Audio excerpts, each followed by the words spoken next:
আব্দুল্লাহ ইবনে মুবারক যৌবনের প্রারম্ভে, যৌবনের শুরুতে আব্দুল্লাহ ইবনে মুবারক রাস্তায় একটি বেপরদা মহিলাকে দেখে মহিলার প্রতি একটি ভালোবাসা সৃষ্টি হয়ে গেল।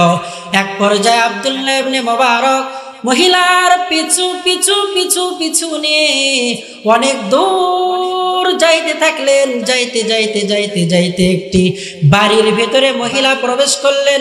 আব্দুল্লাহ ইবনে মুবারক বাড়ির বাহিরে দাঁড়িয়ে আছেন। বাড়ির বাহিরে দাঁড়ানোর পরে একজনকে বলতেছে, অমুক মেয়েকে দেখে তো আমার ভালো লেগেছে, এই মেয়েটার বাড়ি তো জানলাম, কিন্তু এর সঙ্গে দেখা করার মতো একটি পরিস্থিতি আপনি তৈয়ার করে দেন। মহিলা এবার ডাক দিয়ে বলল যে, মুবারক, তোমার চিন্তা করার কোনো কারণ নাই। আগামীকাল দুপুর বেলা অমুক জায়গায় গিয়া মহিলার জন্য তুমি অপেক্ষা করতে থাকবা। আমি তোমার সম্মুখে এই মহিলাটাকে নিয়ে যাব।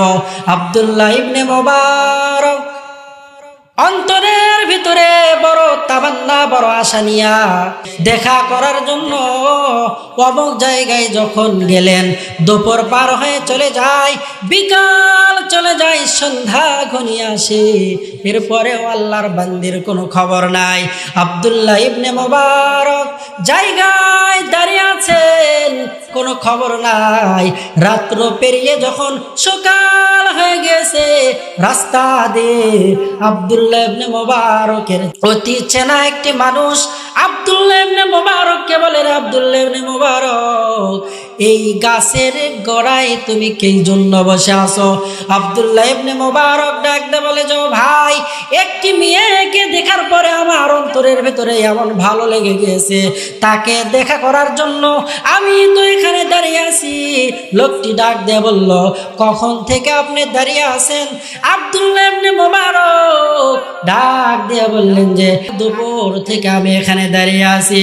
যুবক এবার ডাক দিয়ে বলল, তুমি দুনিয়ার একজন নাপাক মানুষকে পাওয়ার জন্য কালকে দুপুর থেকে আজকে সকাল পর্যন্ত অপেক্ষা করলা।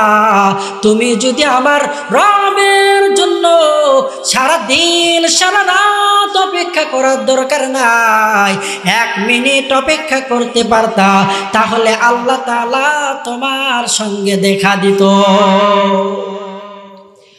আব্দুল্লাহ ইবনে মুবারক তার মাথার ভিতর থেকে সমস্ত চিন্তা চেতনা বাদ দিয়ে এবার চিন্তা করতে লাগলেন, দুনিয়ার মানুষের মুখে প্রেমে পাগল হইয়া, আমি একজনের প্রেমে পাগল হইয়া এতক্ষণ সময় দেওয়ার পরে সে আমার সঙ্গে গাদ্দারি করে দেখা দিল না। আব্দুল্লাহ ইবনে মুবারক এবার চিন্তা করলেন যে, যেই মালিকের কথা বললেন, ওই মালিকের জন্য যদি আমি রাত্র জাগরণ করি, তাহলে ওই মালিক তো আমাকে অত্যন্ত দামি বানিয়ে দিবে। আব্দুল্লাহ ইবনে মুবারক এবার সঙ্গে সঙ্গে চলে গেলেন মাজলিসে, দ্বীনের মাজলিসে যাওয়ার পরে দ্বীনি ইলম অর্জন করলেন। অর্জন করার পরে এমন পর্যায়ে আল্লাহ তাআলা আব্দুল্লাহ ইবনে মুবারককে নিয়ে গেলেন যে, হাদিসের পরতে পরতে, পৃষ্ঠায় পৃষ্ঠায় আব্দুল্লাহ ইবনে মুবারকের নাম। কি বুঝলেন? সারা রাত ধরে ওয়াজ শুনে লাভ নেই যদি আমল না থাকে।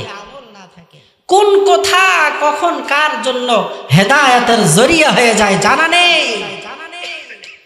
কোন কথা, কোন ওয়াজ, কোন বয়ান কখন কার জন্য হেদায়েত হয়ে যায় জানা নেই। আব্দুল্লাহ ইবনে মুবারক সে তো ছিল একেবারেই অন্ধকারের মধ্যে নিমজ্জিত।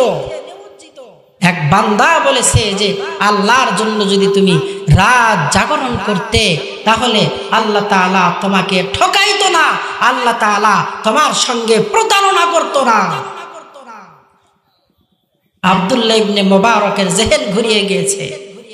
এজন্য আসুন, কোন কথায় কার হেদায়েত হবে জানা নেই, কোন ওয়াজে কে আল্লাহ পাকের রাস্তায় কবুল হয়ে যাবে জানা নাই।